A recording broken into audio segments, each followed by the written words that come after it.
Hi friends, నమస్తే. అబ్బబ్బబ్బా! నోరు ఊరిపోతుంది కదండీ! తినేయాలనిపిస్తుందా? మీరు చేసుకుంటారా? మా ఇంటికి వచ్చేస్తారా? వండి పెట్టేస్తాను. ఏమంటారు? అయితే చూసేయండి, ఇవి పూర్ణాలండి. ఇలా కూడా తినేయొచ్చండి, భలేగుంటాయి. ఇలాగా చేసుకుంటే మీరు ఇలా కూడా తినేయొచ్చు. ఒకసారి చూసేయండి.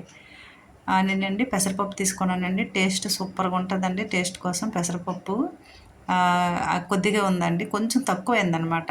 అందుకని అసలు తెలీదు నాకు యాక్చువల్గా ఇలా వేయాలని. కానీ భలే వచ్చాయండి ఇలా వేయడం వల్ల. గ్లాసుడు పెసరపప్పు, హాఫ్ గ్లాసు శనగపప్పు వేసుకున్నానండి. ఇది మొన్న బొబ్బట్లు చేసినట్టు ఉడకబెడితే మాత్రం కాదండి, ఉడకబెట్టి చేస్తారు. అలా కాకుండా ఇలా కూడా చేయాలండి. కడిగేసి నీరు వంపేసాను. దాన్నేమో ఒక 3 అవర్స్, 2 అవర్స్ కానీ 3 అవర్స్ కానీ నానపెట్టుకుందామండి. ఇదేంటి, ఓన్లీ మనం పూర్ణం లోపల ముద్దకి స్వీట్ కోసము. ఇంకా పైన పూర్ణం వస్తుంది కదండి మనకి, దానికోసం మినప్పప్పు అండి. గ్లాసుడు మినప్పప్పు. నేను 2 గ్లాసెస్ వేసాను రైసు. కొందరు ఈక్వల్గా చెప్తారు, కానీ నేను ఇలా వేసానండి. ఎలాగొస్తుందో చూద్దాం. నీళ్ళు వేసేసి ముందు కడిగేయాలి. కడిగేసి నీళ్ళు వంపేసేసి రైస్ కూడా చక్కగా దాంట్లో 3 కలిపి ఒక దగ్గర పెట్టుకొని నానపెట్టానండి. ఆ తర్వాత మిగతా పనులు స్టార్ట్ చేసేసానండి. అన్ని పనులు అయిపోయి, ఇంకా పనులన్నీ అయిపోయేసరికి చక్కగా నానిపోయాయండి అన్నీ. ఇంకా గ్రైండర్ తీసేయడము, చక్కచక్క రుబ్బులో వేసేయడము. మీకు చెప్తానండి, మరి నాకు లేట్ అయిందో లేకపోతే నేనే అలా లేట్ చేశాను, కానీ 3:30కి స్టార్ట్ చేశానండి. మా అమ్మాయి కాలేజ్ నుంచి వచ్చి 6 అయ్యేసరికి సరిగ్గా తనకి ఇష్టపడిన టేస్టీగా తయారైపోయాయండి. ముందు పెసరపప్పు ఇది కలిపి వేసానండి, గ్రైండ్ చేసాను. ఎక్కువసేపు అవసరం లేదండి. మిక్సీ కంటే గ్రైండర్ బెస్ట్ అండి, చక్కగా మంచిగా వస్తుందండి. ఏం చేస్తానో చూసేయండి. చక్కగా వీడిపోవాలండి, విడివిడిగా అయిపోవాలి. దాన్ని ఒక అరగ ఉంచేసుకుందాము. ఇక మినపప్పు అండి, పూర్ణం కోసం గ్రైండర్లో వేసుకుంటున్నాను. పప్పు బియ్యం కలిపి వేసుకున్నానండి.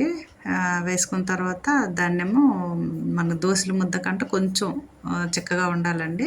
ఆ ముద్ద అయిపోయింది. అయిపోయిన తర్వాత తీసేసుకొని ఒక గిన్నెలో వేసుకున్నానండి.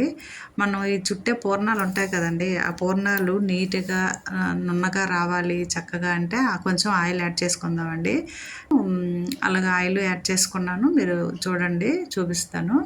చిన్న సాల్ట్ వేసుకోవాలండి. తర్వాత కొద్దిగా బెల్లం కూడా వేసుకోవాలి. పైది మరి చెప్పకుంటే బాగోదు కదండి. నేను ఏంటంటే ఈ ముద్దకి పూర్ణాలు చేసిన పెసర పిండి ముద్ద ఉంది కదండి, దానికి కొంచెం బెల్లం తగ్గించేసాను కాబట్టి ఇందులో మనం కొంచెం బెల్లం యాడ్ చేసుకున్నా, పంచదార యాడ్ చేసుకున్నా పర్లేదండి. చిన్న సాల్ట్ వేయాలండి. ఆ పెసరపప్పు రుబ్బేటప్పుడు సాల్ట్ వేయలేదు కదండి, ఆ తర్వాత మనం వేసుకుందాము. అందులో కొంచెం ఆయిల్ వేస్తున్నానండి. నునుపుగా వస్తాయి, పూర్ణం అనేది బాగుంటుంది. అది అలా పెట్టుకున్నానండి. ఇంకా మంచి టేస్ట్ కోసం కొబ్బరికాయ తీసుకొని ముక్కలుగా కట్ చేసుకొని కొంచెం చల్లారితే చక్కగా వేడిపోతుందండి. అది ఇంకా అలాగ ఉంచేద్దాము. ఇప్పుడు పూర్ణం కోసం రుబ్బండి రెడీ చేస్తున్నాను. మినపప్పు మరి అదే గ్రైండర్లో మినపప్పు వేసానండి. తర్వాత నానబెట్టిన రైస్ కూడా వేసాను. 2 గ్రైండర్ చేశానండి. కాకపోతే మనం దోశల కంట పలచగా వేసుకుంటాం కదా, దోశల కంటే కొద్దిగా చిక్కగా ఉండాలండి. ఇది అయిపోయింది, గిన్నెలోకి వేసుకున్నాను. వేసుకున్న తర్వాత నేను 2 గ్లాసెస్ రైస్ వేసాను కదండి, ఎలాగ వస్తుందో మరి మనం చూసుకోవాలి. ఇంకా మళ్ళీ చక్కగా తీసి కొద్ది సాల్ట్ యాడ్ చేసుకుందామండి.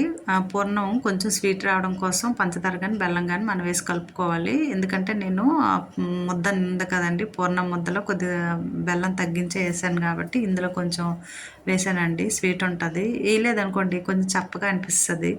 2 కలిసి తింటాం కాబట్టి మంచిగా ఉంటుంది. అలాగే పూర్ణము నున్నగా నీట్గా రావడం కోసం కొంచెం ఆయిల్ వేసుకోండి. ఈ పూర్ణం రుబ్బులో చాలా బాగా వస్తుందండి. ఇది ఒక టిప్ అండి, మంచిగా తెలుసుకోండి. అలాగే ఇంకా టేస్ట్ మంచిగా ఉండడం కోసం నేను 2 కొబ్బరి ముక్కలు తీసుకున్నానండి. దాన్ని ముక్కలుగా కట్ చేసేసి మిక్సీ వేసి దాన్ని కూరలా చేసుకున్నాను. ఇంకా ప్యాన్ పెట్టుకొని నెయ్యి వేసానండి.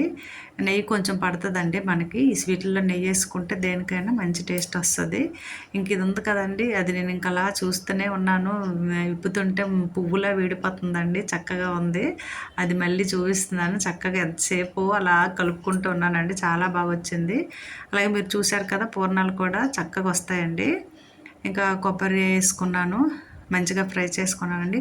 ఎండి కొబ్బరి చాలా మంచిదండి, తినండి. కొందరు తినొద్దు అంటారు కానీ మంచిదేనండి, మంచి టేస్ట్ కూడా వస్తుంది ఇందులో వేసుకున్నా. ఇంకా లైట్గా పాకం తీసుకోవడం కోసం బెల్లం వేసుకున్నానండి. ఎక్కువ బెల్లమే వాడతాను నేను, బెల్లంతోనే మంచిదండి. మంచిగా ఉండే బెల్లం వాడుకోండి. కొంచెం పంచదార యాడ్ చేశాను, కలర్ బాగుంటుంది కదా అని. అయితేను ఇంకా ఫ్రై అయిపోయిందండి, కొంచెం కలర్ మారింది. రెండు అలాగా పక్కన పెట్టేసుకున్నాను. ఇంకా కలుపుతున్నానండి. ఇది మరి కొంచెం పలచబడిపోతే చాలండి, పాకమేం వచ్చే అవసరం లేదు. పాకం వచ్చినా పర్లేదు, కొంచెం చిక్కగా చూసారా అలా పొంగుతున్నది, అలాగైతే చాలు. ఇంకా ఈ కొబ్బరి యాడ్ చేసేసానండి అందులో. యాడ్ చేసేసాక చక్కగా కలిపేసాను. ఇంకొకటి ఏంటంటే యాలకుల పొడి కూడా మనం తయారు చేసి పక్కన పెట్టుకోవాలండి. మనకి ఇందులో వేసుకోవాలి, ప్రతి స్వీట్లో వేసుకుంటే మంచిది కదా. ఇంకా దగ్గరికి అయిపోయాక దీన్ని వేసానండి.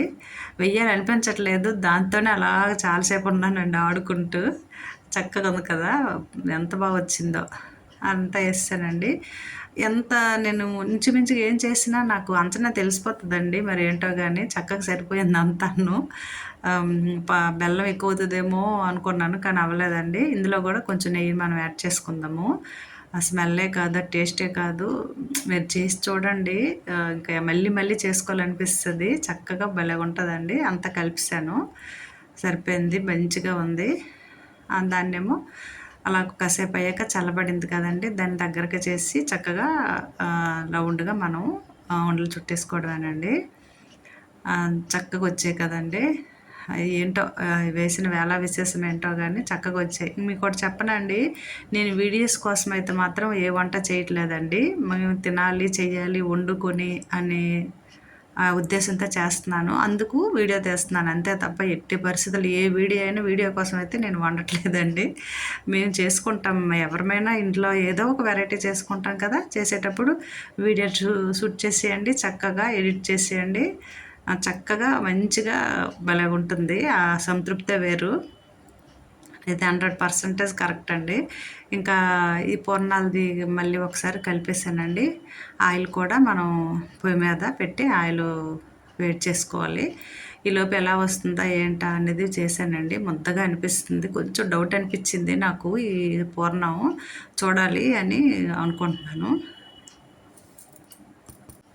ఇంకా కళాయిలోనేనండి చక్కగా ఆయిల్ వేసాను. ఆయిల్ వేసి వేడెక్కిందని చూసి ఈలోపు కొంచెం వాటర్ వేసి మళ్ళీ కలిపానండి దీన్ని, చక్కగా ఉందని ఒక్కొక్కటి వేసుకుంటూ. కొద్దిగా డౌట్ మీద అంతా బాగా వచ్చింది, ఇది ఎలాగొస్తుందా అనేసి అనుకుంటూ వేసానండి.